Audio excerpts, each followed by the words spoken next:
La séance est ouverte. L'ordre du jour appelle la suite de la discussion du projet de loi de financement de la sécurité sociale pour 2011. Cet après-midi, l'Assemblée a commencé d'entendre les orateurs inscrits en discussion générale. Monsieur Lefranc, vous avez la parole pour 10 minutes.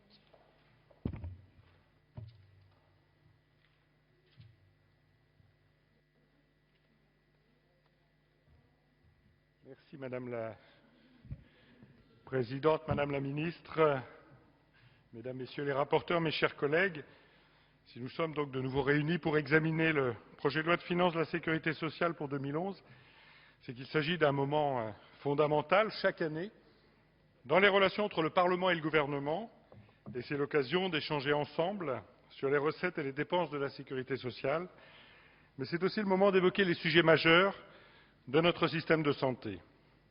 Je citerai ainsi la place attribuée au secteur médico-social, particulièrement important, notamment encore cette année, les rôles respectifs du médicament, du traitement curatif, mais aussi du volet préventif de notre système, les relations avec l'ensemble des professionnels de santé, médecins bien sûr, mais aussi infirmières, pharmaciens, sages-femmes, le rôle et la place des différents assureurs, et notamment des assurances complémentaires, ou encore l'espace dévolu dans notre système de santé aux patients et à l'assuré. Alors que le pays connaît une crise sans précédent, avec des conséquences économiques importantes, de nombreuses réformes se poursuivent, dont celle votée ici même tout à l'heure, préservant notre système de retraite par répartition. Ce PLFSS 2011 s'articule autour de 4 axes, dans un contexte de nécessaire rigueur budgétaire. Je citerai le financement de la réforme des retraites, la reprise de la dette sociale par la CADES, la poursuite de la politique de réduction des niches sociales, la politique de maîtrise des dépenses d'assurance maladie, tout cela en maintenant un des plus hauts niveaux de protection sociale au monde dans notre pays. Et c'est le rôle du politique que de devoir faire des choix, et nous les assumons ici, au niveau de la majorité, ensemble, avec volonté et conviction.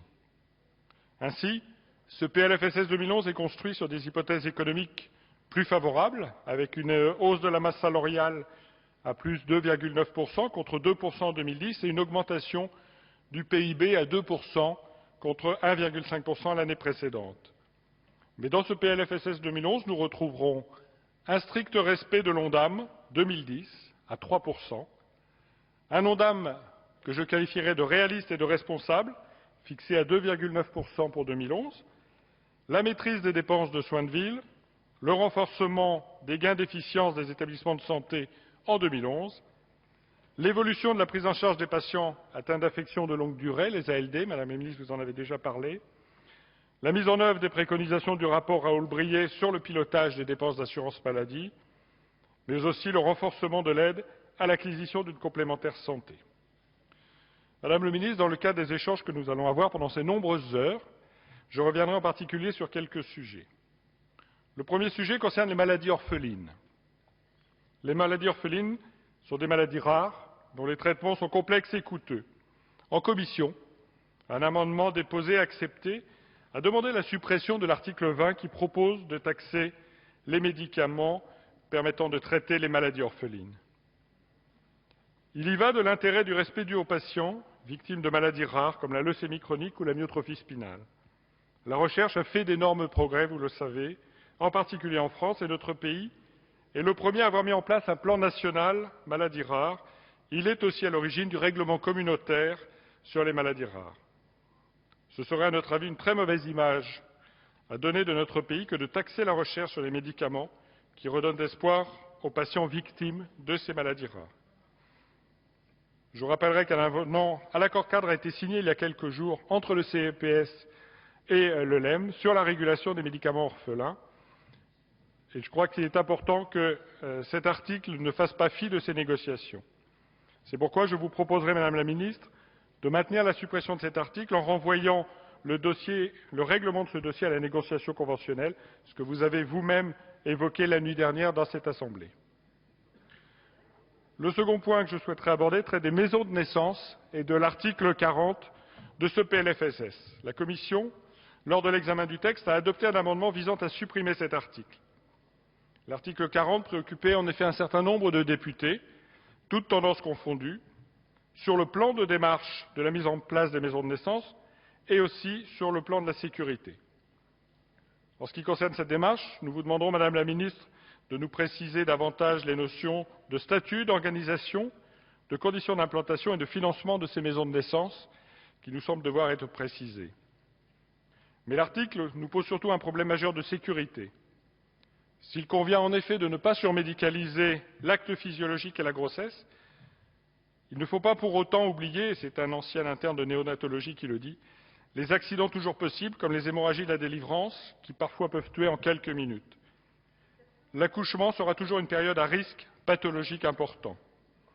Nous serions, Madame la Ministre, rassurés que vous lanciez les expérimentations de ces maisons de naissance, qui ne concernent, rappelons-le, que quelques centaines d'accouchements par an, à l'intérieur même des structures hospitalières.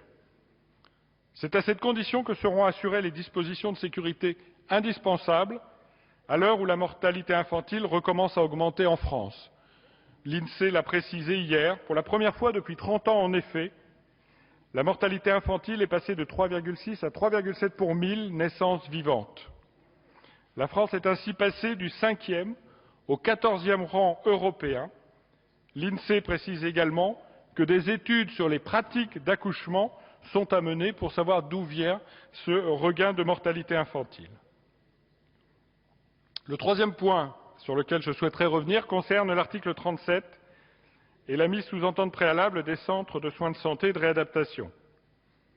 Déjà soumis à de multiples obligations, notamment à travers le programme de médicalisation des systèmes d'information et à des contrôles d'adéquation, ainsi qu'à de nombreuses sujétions réglementaires, la dernière coupe transversale a montré que seuls 1,5 à 2% des patients n'avaient pas leur place dans les centres de SSR.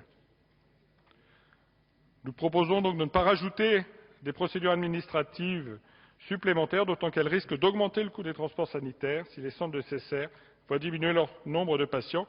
Et c'est pourquoi je serai favorable à la proposition que vous avez faite vous-même ici, Madame la Ministre, de manière à ce que les dispositions ne concernent que des centres de santé sur prescripteurs.